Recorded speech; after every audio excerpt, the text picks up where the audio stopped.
Eleanor sat alone in the attic, the air thick with dust and the faint scent of cedar. At 70, her hands trembled slightly, not from age, but from the weight of the moment. 2 years had passed since her husband, Thomas, died in that brutal car crash, a collision that stole him from her in an instant. The world had moved on, as it always does. But for Eleanor, time was a stubborn thing, clinging to the edges of her grief like frost on a winter window. She shifted on the creaky stool, her eyes scanning the attic's chaos boxes of old photos. Thomas's fishing gear, a cracked lamp they'd meant to fix. Her fingers brushed against a small, unassuming wooden box tucked beneath a pile of faded quilts. It was heavier than it looked, its surface worn smooth by time, with a tiny brass lock that gleamed faintly in the lamplight. Eleanor's heart stuttered. She didn't remember this box. Thomas had never mentioned it. Her life with Thomas had been a quiet one, built on steady routines and unspoken love. They'd raised 2 children, Margaret and James, in a modest house filled with laughter and small arguments. Thomas was the anchor, calm, practical, always tinkering with something in the garage.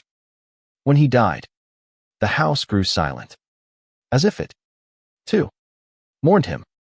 Eleanor had spent the last 2 years trying to fill that silence, volunteering at the library, tending her garden, anything to keep her hands busy and her mind from wandering to the ache in her chest. But now, this box, it felt like a secret, a piece of Thomas she hadn't known. She turned it over in her hands, tracing the carved initials T and E on the lid. Their initials. Her throat tightened. Why had he hidden this? What could be so important or so dangerous that he'd kept it locked away? Eleanor set the box on her lap, her fingers hovering over the lock. She didn't have the key, but she knew Thomas kept a ring of spares in his toolbox downstairs. The thought of opening it filled her with both dread and longing. What if it was no forgotten trinket, a memento from their early days? Or what if it was something else entirely?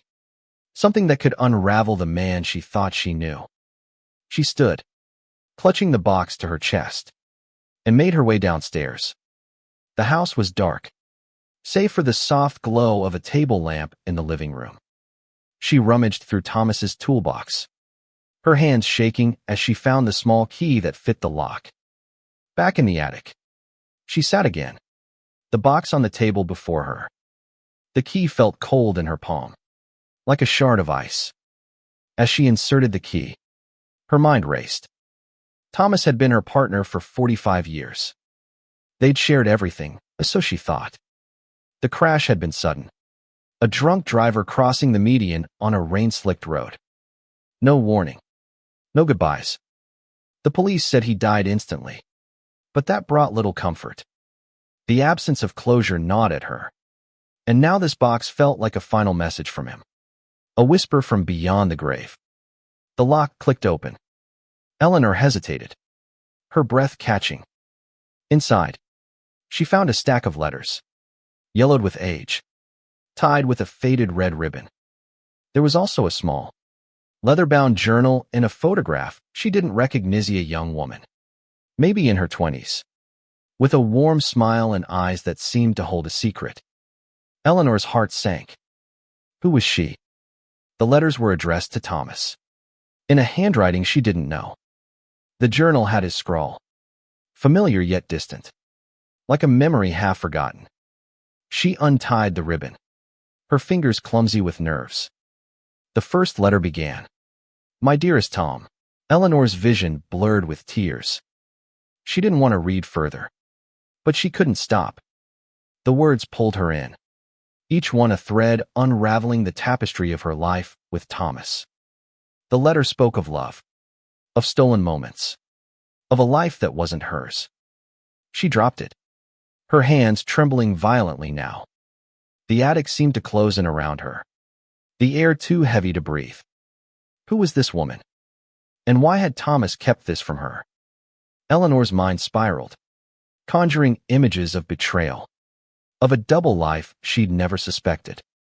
But Thomas had been loyal, hadn't he? He'd come home every night, kissed her forehead, fixed her tea when she was sick. Could that man have carried such a secret? She picked up the journal next, flipping to the first page. Thomas's handwriting filled the margins, dense and hurried, as if he'd been afraid to forget. I never meant to hurt her. The first line read. Eleanor's stomach churned. She slammed the journal shut, unable to read more. Not yet. The weight of the truth, whatever it was, felt too heavy for one night. She sat there, the box open before her, its contents spilling secrets into the quiet attic. 2 years after his death, Thomas was still breaking her heart. But there was something else. To a flicker of curiosity beneath the pain. She needed to know. She needed to understand who Thomas had been, and what this box meant for the life they'd built together. Eleanor closed the box, locking it again, and carried it to her bedroom. She placed it on the nightstand, where it sat like a silent sentinel. Tomorrow, she would read more. Tomorrow, she would face whatever truth Thomas had left behind. For now, she curled up in bed, the emptiness of the house pressing against her. The man she loved was gone, but his secrets were very much alive.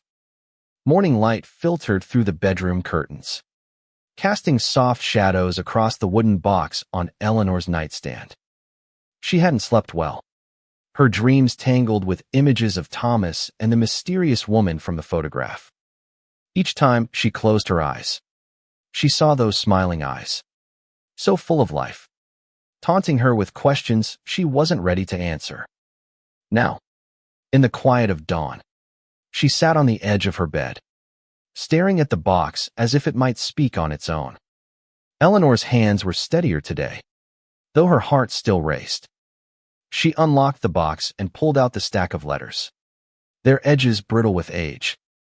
The handwriting on the envelopes was elegant, almost too perfect, as if written with great care. She hesitated, then opened the first letter again, forcing herself to read past the opening line that had stopped her last night. My dearest Tom, it began. I think of you every day, though I know I shouldn't. You have your life, your family, and I have mine. But those summers we spent together linger in my heart like a song I can't forget. The words cut deep, each one a small betrayal. The letter was signed Clara. Eleanor's breath hitched. Clara. The name meant nothing to her, yet it carried the weight of a lifetime. She read on, piecing together fragments of a story she hadn't known existed. Clara wrote of meetings in a small coastal town, of walks along the beach at dusk, of promises made and broken. The letters spanned years, from the late 1960s to the early 1980s, before Eleanor and Thomas had married. But one letter, dated much later, 1995, chilled her. I saw you with your daughter today, Clara wrote. She's beautiful, Tom. She has your eyes. I wish things had been different, but I'm grateful for what we had. Eleanor's hands shook as she set the letter down. Margaret, their daughter, would have been a teenager in 1995. Clara had been close enough to see her, to know her face. The thought made Eleanor's skin crawl. Had Clara been watching them? Had Thomas known? She rifled through the letters, searching for answers, but each one only raised more questions. Clara spoke of love, but also of guilt, of a life they could never fully share. There was no mention of a child, no hint of a deeper betrayal, but the ambiguity was its own kind of torment. Eleanor turned to the journal next, hoping it would clarify things. Thomas's entries were sporadic, written in bursts of emotion. One entry, dated 1972. Read, Clara is leaving for Boston. I told her it's for the best, but my heart feels like it's breaking. I love Eleanor, but Clara, she's a part of me I can't explain. Eleanor's chest tightened. She'd met Thomas in 1970, fallen in love with his quiet strength, his gentle humor. They'd married in 1974. Had he been carrying Clara in his heart even then? Another entry, from 1980, struck her like a blow. Eleanor is pregnant with James. I'm terrified and overjoyed. I want to be the father he deserves, the husband Eleanor needs. But Clara's letters keep coming, and I can't bring myself to burn them. Eleanor dropped the journal, tears streaming down her face. She felt like an intruder in her own marriage, as if the life she'd lived with Thomas had been built on a lie. She stood and paced the room, her mind racing. Part of her wanted to call Margaret and James, to share the weight of this discovery.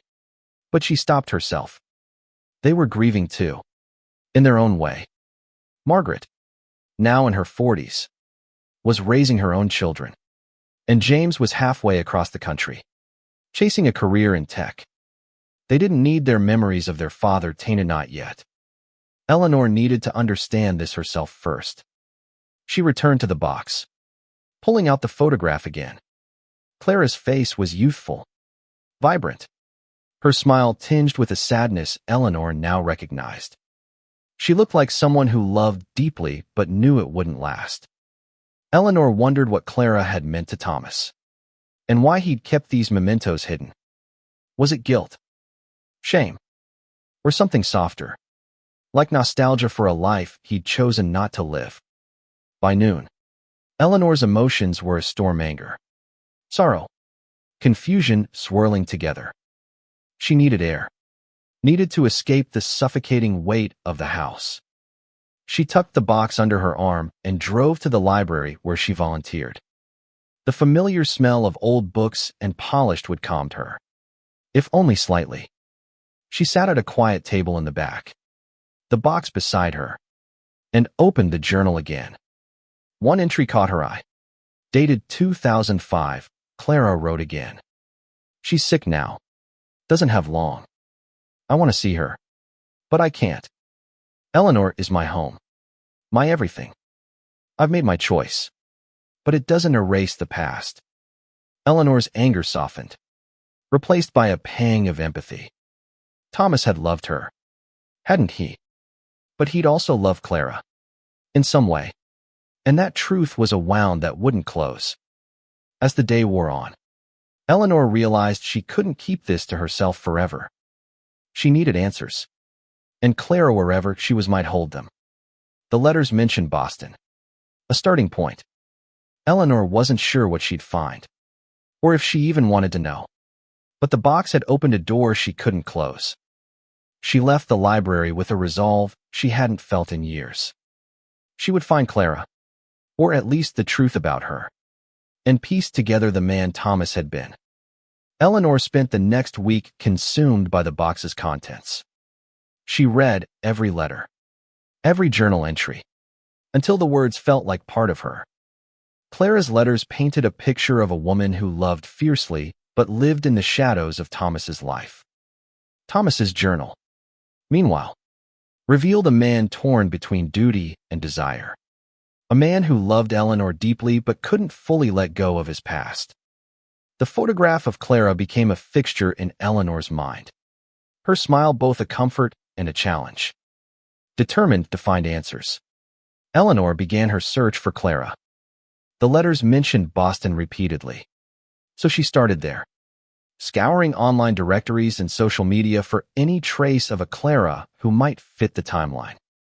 She found nothing conclusive, but one letter mentioned a bookstore Clara loved, a place called Haven Books.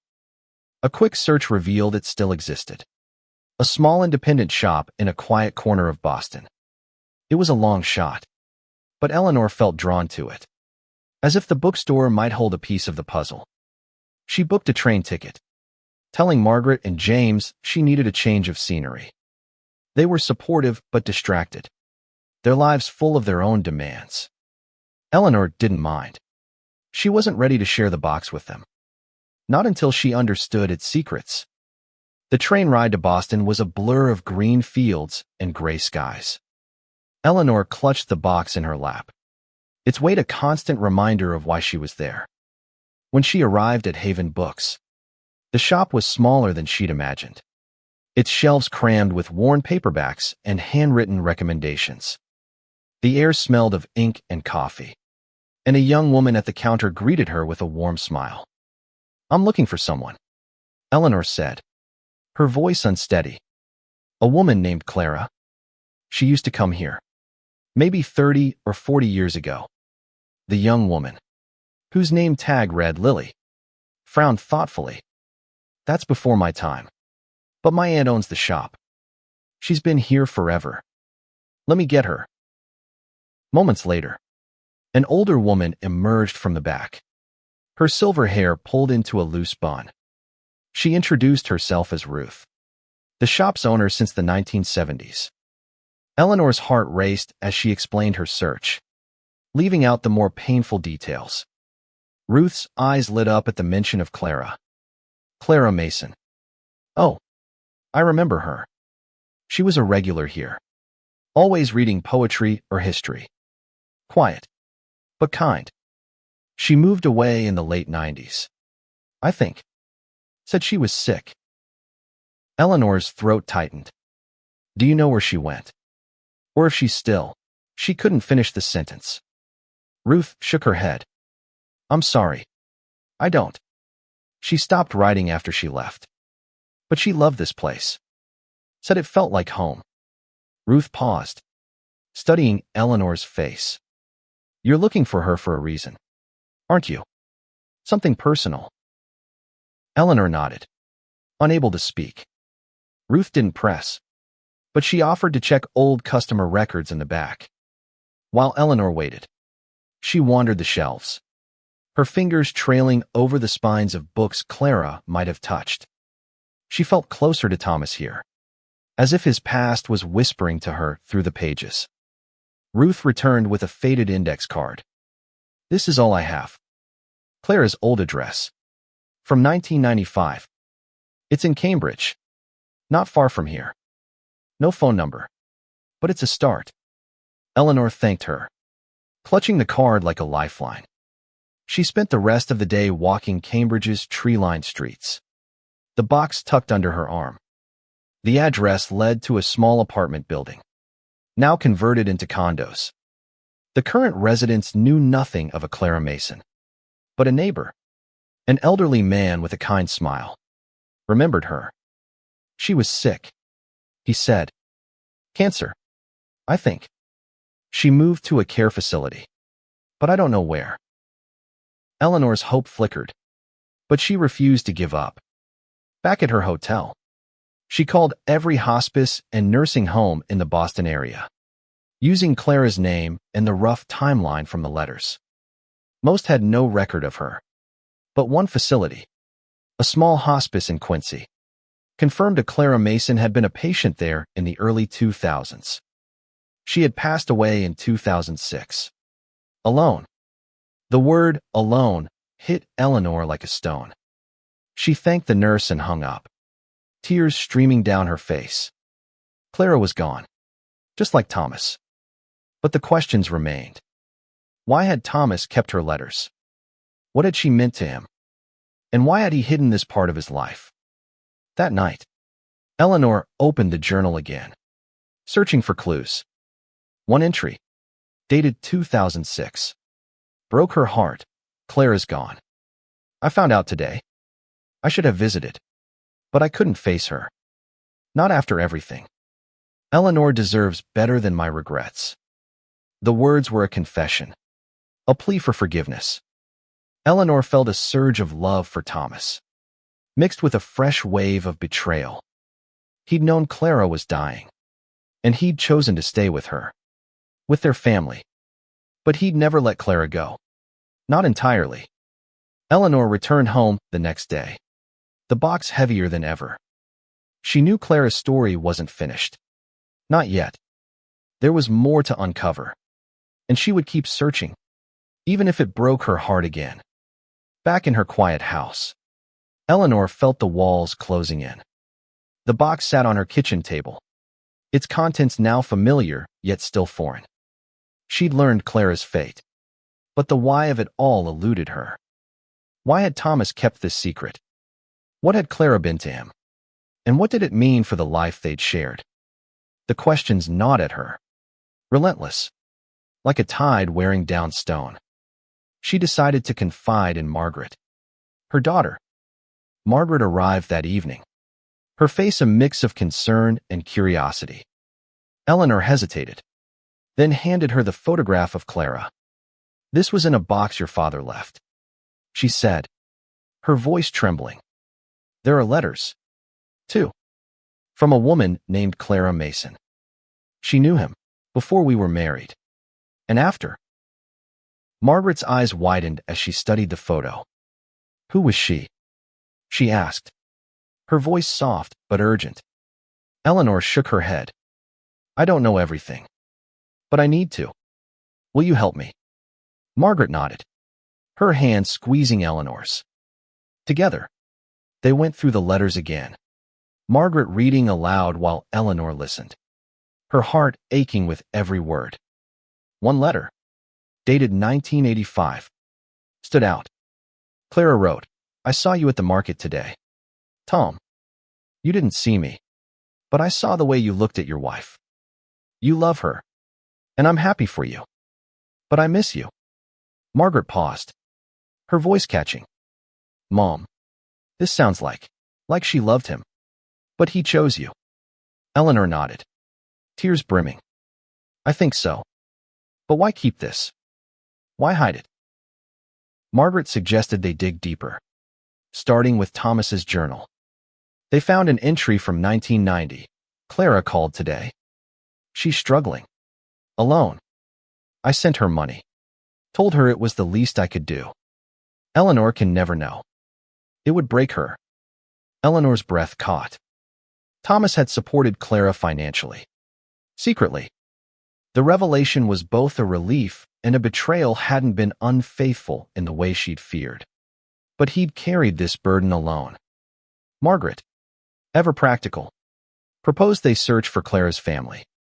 If she'd been alone at the end, maybe someone else knew her story. Using the Cambridge address and the hospice records, they tracked down a distant cousin of Clara's, a woman named Susan who lived in Rhode Island. Eleanor called her, her voice steady despite her nerves. Susan was surprised but willing to talk. She agreed to meet them the following weekend. The drive to Rhode Island was tense. Eleanor and Margaret mostly silent, the box in the back seat like a third passenger. Susan welcomed them into her small, tidy home, her eyes kind but wary. She was in her 60s, with a warm smile that reminded Eleanor of Clara's photograph. "Clara was my cousin," Susan said, pouring tea. "We weren't close, but I knew her story. She loved a man named Thomas. Years ago, they were young, reckless, but he chose someone else." Eleanor's heart pounded. "That was me," she said quietly. Susan's eyes softened. "Clara never resented you. She said Thomas was happy, and that was enough. But she never stopped loving him. She wrote to him, even after he asked her to stop. She was sick for a long time, and I think those letters kept her going." Susan shared what she knew. Clara had been a teacher, never married, and lived a quiet life after leaving Boston. She'd been diagnosed with cancer in the late 1990s and fought it for years. Thomas had sent her money occasionally, small amounts to help with medical bills. He was kind, Susan said, but he was clear he'd chosen his family. Clara respected that, in her way. Eleanor felt a mix of relief and sorrow. Thomas hadn't betrayed her, not in the way she'd feared. But he'd carried Clara's memory, a quiet ache he'd never shared. She thanked Susan, who gave her a small box of Clara's belongings, mostly books and a few photos, including one of Clara and Thomas, young and laughing, on a beach. Eleanor clutched it, her heart breaking for the life they might have had, and for the life she'd had instead. On the drive home, Margaret reached for her hand. "Dad loved you, Mom. This doesn't change that." Eleanor nodded. But the weight of the truth was still settling. She realized now that Thomas's love for her had been real. But so had his connection to Clara. It wasn't a betrayal. Not exactly. But it was a secret that had shaped him. And now it was reshaping her. Back home, Eleanor placed Clara's photo next to Thomas's on the mantel. She wasn't ready to forgive him entirely. But she was starting to understand. The box had opened a wound. But it had also given her a piece of Thomas she'd never known.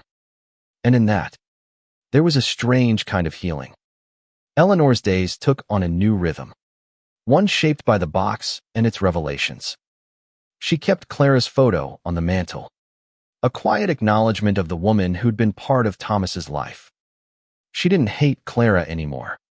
Instead, she felt a strange kinship with her.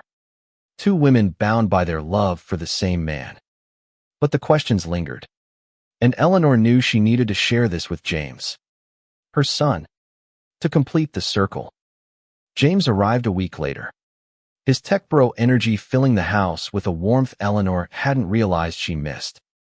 She sat him down, the box between them, and told him everything. Clara, the letters, the journal, the trip to Boston. James listened, his face a mix of shock and sadness. Dad kept this from us, he asked, his voice breaking. Why didn't he tell you? I think he was protecting us, Eleanor said. Or himself. He loved us, James. But he was human. He carried this alone so we wouldn't have to. James nodded, flipping through the journal. One entry caught his eye. From 2010, Eleanor's garden is blooming again. She's stronger than she knows. I don't deserve her, but I'm grateful every day. James looked up, his eyes wet. He loved you, Mom. This Clara thing, it doesn't change that. Eleanor knew he was right, but the truth was more complex. Thomas's love for her had been real, but so had his connection to Clara. It wasn't about choosing one over the other. It was about living with both, in a heart that held more than she'd ever imagined. She and James spent the evening talking, sharing memories of Thomas's bad jokes, his insistence on fixing things himself, his quiet pride in his family. For the first time in 2 years, Eleanor felt like she was reclaiming him, not losing him. Determined to close this chapter, Eleanor decided to visit Thomas's grave. She hadn't been there since the funeral, the pain too raw. Now, with the box in her hands, she felt ready. The cemetery was quiet, the air crisp with autumn. Thomas's headstone was simple, his name etched in stone beside a single word, beloved. Eleanor knelt, placing the box beside the grave. I found her, Thomas, she whispered. Clara, I know who she was to you. I'm not angry anymore. I just wish you'd told me. Tears fell, but they were softer now, less jagged. She opened the box, pulling out the photograph of Thomas and Clara. You loved her, and you loved me. I can live with that. She placed the photo on the grave, a gesture of peace, and sat there for a long time, letting the silence speak. Back home, Eleanor felt lighter, as if the box had lost some of its weight. She decided to keep it, not as a secret, but as a reminder of Thomas's humanity.